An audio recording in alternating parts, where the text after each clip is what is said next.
کچھ دنوں کے بعد ایک خاتون آئی، غامدیہ قبیلے کے رہنے والی، بہت دور کے رہنے والی۔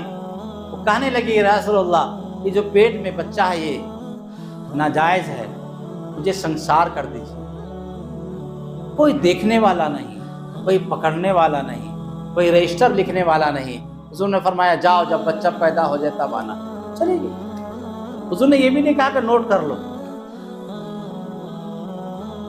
بچہ پیدا گود میں لیتے آئے کہ حضور بچہ پیدا ہو گیا، مجھے گناہوں سے پاک کر دیجیے۔ دنیا کی تکلیف یہ برداشت کر سکتے ہیں، لیکن جہنم کی تکلیف کو ہم برداشت نہیں کر سکتے۔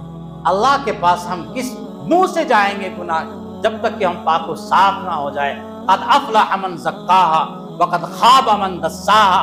کامیاب ہے وہ شخص جس نے اپنے آپ کو دنیا ہی میں مکمل طور پہ پاک و صاف کر لیا، ہر گناہوں سے توبہ کر لیا، اور یہ کہہ دے اب تو آجا، اب تو خلوت ہو گئی، ہر تمنا دل سے رخصت ہو گئی، رب کو اس طرح یاد کر لے۔ چنانچہ وہ بچہ لے کر آئی۔ حضور نے فرمایا جاؤ، جب بچہ روٹی کھانے لگے تب میرے پاس آنا۔ وہ چلی گئی، اور روٹی کچھ دنوں کے بعد ہاتھ میں روٹی کا ٹکڑا دے کر کے وہ کہنے لگی یا رسول اللہ طہرنی، یا رسول اللہ، اے اللہ کے رسول مجھے گناہوں سے پاک کر دیجئے، مجھے سنسار کر دیجئے، پتھروں سے مار سے اللہ نے جو سزا مقرر کی ہے وہ سزا مجھے دے دیجئے۔ میں پتھروں کی تکلیف کو برداشت کر لوں گی، لیکن جہنم کی تکلیف میں برداشت نہیں کر سکتی۔ نبی علیہ السلام نے صحابہ کو بچہ دیا اور فرمایا جاؤ اسے سنسار کر دو، اور سنسار کر دیا۔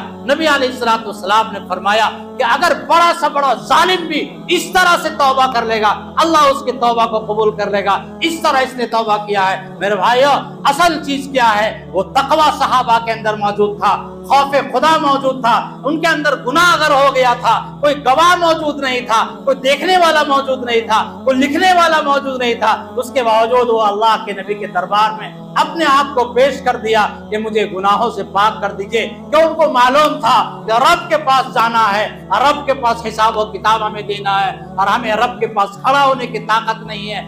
آج ہماری صورتحال یہ ہے، دن رات ہم گناہوں میں ڈوبے رہتے ہیں۔ رمضان المبارک کا مہینہ چل رہا ہے، ہم سے روزہ بھی صحیح نہیں رکھا جاتا ہے، تلاوت بھی ہم سے نہیں ہوتی ہے، زکوٰۃ بھی ہم جوڑ کے نکالتے نہیں ہیں، دھڑلے کے ساتھ زندگی گزار رہے ہیں۔ اور جنازہ اگر ہو گیا تو یہ کہہ دیں گے ماشاءاللہ رمضان کے مہینے میں جنازہ ہوا، کیا متبرک جنازہ ہے؟ یقیناً متبرک مہینہ ہے، لیکن اگر جنازہ ہے اور ساتھ میں ہمارے اعمال اچھے نہیں ہیں تو رمضان بھی کام آنے والا نہیں ہے۔ سب زمینوں کو ہڑپ کر کے رمضان میں انتقال کر جائے، ایسا نہیں ہے کہ اللہ تعالیٰ یہ سب کو معافی کرتے چلے جائیں گے۔ اللہ کے ہاں حساب و کتاب بھی ہے۔ اپنے حقوق کو ادا کیجئے، اللہ کے حقوق کو ادا کیجئے، اور بہنوں کے حقوق کو ادا کیجئے، پڑوسیوں کے حقوق کو ادا کیجئے۔ کسی کی ایک انچ زمین بھی ہڑپ کے نہیں ہے۔ حقوق اللہ کو اللہ معاف بھی کر سکتا ہے، یغفر لمن یشاء ویعذب من یشاء، لیکن حقوق العباد کو اللہ بالکل معاف نہیں کرے گا جب تک کہ بندہ معاف نہیں کرے گا۔ اللہ تبارک و تعالی ہم سب کو مکمل توبہ کرنے کی توفیق عطا فرمائے۔